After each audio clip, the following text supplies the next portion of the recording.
ಎಲ್ರಿಗೂ ನಮಸ್ಕಾರ. ಬ್ರಹ್ಮಚಾರಿ ಹನುಮಂತ ದೇವನಿಗೆ ಹೆಂಡತಿ ಇದ್ದಾಳೆ ಗೊತ್ತಾ? ಆಕೆಗೊಂದು ದೇವಸ್ಥಾನ ಕಟ್ಟಿಸಿ ಪೂಜೆ ಮಾಡ್ತಾರೆ. ಎಲ್ಲಿದೆ ಆ ದೇವಸ್ಥಾನ? ಹನುಮಂತ ದೇವನ ಪತ್ನಿ ಸುವರ್ಚಲಾ ದೇವಿಯ ದೇವಸ್ಥಾನ ನಮ್ಮ ಭಾರತ ದೇಶದಲ್ಲಿ ಇದೆ. ಎಲ್ಲಿದೆ ಅಂತ ನಿಮ್ಗೆ ಗೊತ್ತಾ? ಹನುಮಂತ ದೇವರು ಮದುವೆಯಾದ್ರೂ ಕೂಡ ಹೇಗೆ ಬ್ರಹ್ಮಚಾರಿ ಅಂತ ಕೇಳ್ತಾರೆ. ಈ ಕಥೆಯನ್ನ ಕೇಳಿ ಹನುಮಂತ ದೇವರ ಬಗ್ಗೆ ಇನ್ನಷ್ಟು ಗೌರವ ಮತ್ತು ಭಕ್ತಿ ನಿಮಗೆ ಹೆಚ್ಚಾಗುತ್ತದೆ. ಇದೇನಿದು ವಿಚಿತ್ರ ಅನಿಸ್ತಾ ಇದೆಯಾ? ಹೌದು, ಹನುಮಂತ ದೇವರಿಗೆ ಎಲ್ಲಾದ್ರೂ ಮದುವೆ ಆಗಿದ್ದುಂಟೆ? ಅವನು ಆಜನ್ಮ ಬ್ರಹ್ಮಚಾರಿ ಅಲ್ವೇ ಅಂತ ಹೇಳಿ ಎಲ್ಲಾ ಕಡೆ ಹೇಳುವುದನ್ನ ಕೇಳಿದ್ದೇವೆ. ಲಂಕೆಯನ್ನ ಧ್ವಂಸ ಮಾಡಿ ಲಂಕಾ ಸಾಗರದಲ್ಲಿ ಮಿಂದೆದ್ದ ಹನುಮಂತನ ಬೆವರು ನುಂಗಿ ಮೀನಾಗಿ ಹುಟ್ಟಿದ ಮಕರ ಧ್ವಜನ ಕಥೆಯನ್ನ ಆಗಾಗ ಕೇಳ್ತಾ ಇದ್ದೇವೆ. ಆದ್ರೆ ಹನುಮಂತನಿಗೂ ಕೂಡ ಒಬ್ಳು ಹೆಂಡತಿ ಇದ್ಲು. ಅವಳಿಗೆ ಒಂದು ದೇವಸ್ಥಾನ ಈಗಲೂ ಇದೆ ಅಂತ ನಿಮ್ಗೆ ಗೊತ್ತಾ? ಬನ್ನಿ ಅದ್ರ ಬಗ್ಗೆ ಕಂಪ್ಲೀಟ್ ಡೀಟೇಲ್ಸ್ ಅನ್ನ ತಿಳ್ಕೊಳ್ಳೋಣ. ಹನುಮಂತನ ಹೆಂಡತಿ ಸೂರ್ಯನ ಮಗಳು ಸುವರ್ಚಲಾ ದೇವಿ. ಪರಾಶರ ಸಂಹಿತೆಯಲ್ಲಿ ಪರಾಶರ ಮಹರ್ಷಿಗಳ ಪ್ರಕಾರ ಸೂರ್ಯದೇವ ಹನುಮಂತನ ಗುರು. ಎಲ್ಲಾ ವೇದಾಭ್ಯಾಸಗಳು ಮಾಡಿರುವ ಹನುಮಂತನಿಗೆ ನವ ವ್ಯಾಕರಣ ಒಂದು ಓದೋದಕ್ಕೆ ಸಾಧ್ಯವಾಗ್ತಾ ಇರಲಿಲ್ಲ. ಯಾಕಂದ್ರೆ ಅದನ್ನ ಓದ್ಬೇಕು ಅಂದ್ರೆ ಅವನು ಸಂಸಾರಸ್ಥನಾಗಿರ್ಬೇಕು, ಅಂದ್ರೆ ಮದುವೆಯಾಗ್ಲೇಬೇಕು. ಇನ್ನು ಲೋಕದ ಕಲ್ಯಾಣಕ್ಕಾಗಿ ಹನುಮಂತನು ಈ ಗ್ರಂಥವನ್ನ ಓದಲೇಬೇಕಿರತ್ತೆ.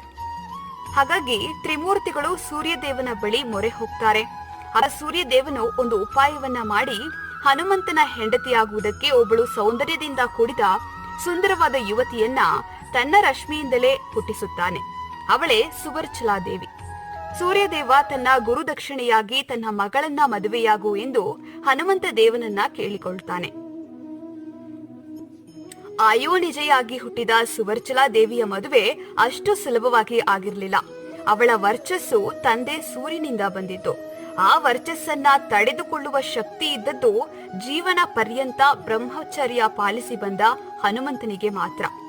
ಎಲ್ಲರೂ ಹನುಮಂತನನ್ನ ಮದುವೆಗೆ ಒಪ್ಪಿಸುವುದಕ್ಕೆ ಹರಸಾಹಸ ಪಡ್ಬೇಕಾಯ್ತು. ಯಾರು ಎಷ್ಟೇ ಹೇಳಿದ್ರೂ ಹನುಮಂತನು ಒಪ್ಪದೇ ಇದ್ದಾಗ ಸೂರ್ಯದೇವ ತನ್ನ ಗುರುದಕ್ಷಿಣೆಯಾಗಿ ತನ್ನ ಮಗಳನ್ನೇ ಮದುವೆಯಾಗು ಎಂದು ಕೇಳಿಕೊಳ್ತಾನೆ.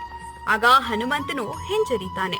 ಮದುವೆಯಾದ ಮೇಲೂ ಹನುಮಂತ ಬ್ರಹ್ಮಚಾರಿಯಾಗಿ ಉಳಿಯುವ ಹಾಗೆ ಸೂರ್ಯದೇವ ವರವನ್ನ ಕೊಡ್ತಾನೆ. ಇನ್ನು ಲೋಕ ಕಲ್ಯಾಣಕ್ಕೋಸ್ಕರ ನಿನ್ನ ಈ ಮದುವೆ ಅಷ್ಟೇ, ಮುಂದೆ ನೀನು ಬ್ರಹ್ಮನಾದಾಗ ನಿನ್ನ ವಾಣಿಯಾಗ್ತಾಳೆ ಅಂತ ಹೇಳ್ತಾರೆ. ಇದಕ್ಕೆ ಹನುಮಂತನು ಕೂಡ ಒಪ್ಪಿಕೊಳ್ತಾನೆ. ಮದುವೆಯಾದ ಮರುಕ್ಷಣವೇ ಸುವರ್ಚಲಾ ದೇವಿ ತಪಸ್ಸಿಗೆ ಹೊರಟು ಹೋಗ್ತಾಳೆ. ಜ್ಯೇಷ್ಠ ಶುದ್ಧ ದಶಮಿಯ ದಿನ ಸುವರ್ಚಲಾ ದೇವಿ ಮತ್ತು ಹನುಮಂತನ ಮದುವೆ ಆಗುತ್ತೆ.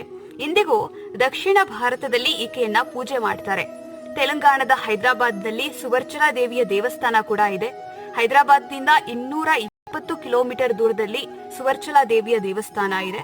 ಈ ದೇವಿ ಮತ್ತು ಹನುಮಂತನನ್ನ ಈ ರೂಪದಲ್ಲಿ ಪೂಜೆ ಮಾಡಿದ್ರೆ ಯಾವತ್ತೂ ಕೂಡ ಗಂಡ ಹೆಂಡತಿಯ ಮಧ್ಯೆ ಭಿನ್ನಾಭಿಪ್ರಾಯ ಬರದೆ ಜೀವನ ಪೂರ್ತಿ ಖುಷಿಯಾಗಿರ್ತಾರಂತೆ. ಹೇಗಿದೆ ಹನುಮಂತನು ಮದುವೆಯಾದ ಸುವರ್ಚಲಾ ದೇವಿಯ ಕತೆ ಮತ್ತು ಮಹಿಮೆ. ನೀವು ಕೂಡ ಒಮ್ಮೆ ಈ ದೇವಸ್ಥಾನಕ್ಕೆ ಹೋಗಿ ಬನ್ನಿ ಮತ್ತು ಸುಖವಾದ ಜೀವನಕ್ಕೆ ಈ ದೇವಿಯ ದರ್ಶನವನ್ನ ಅವಶ್ಯಕವಾಗಿ ಮಾಡಿ.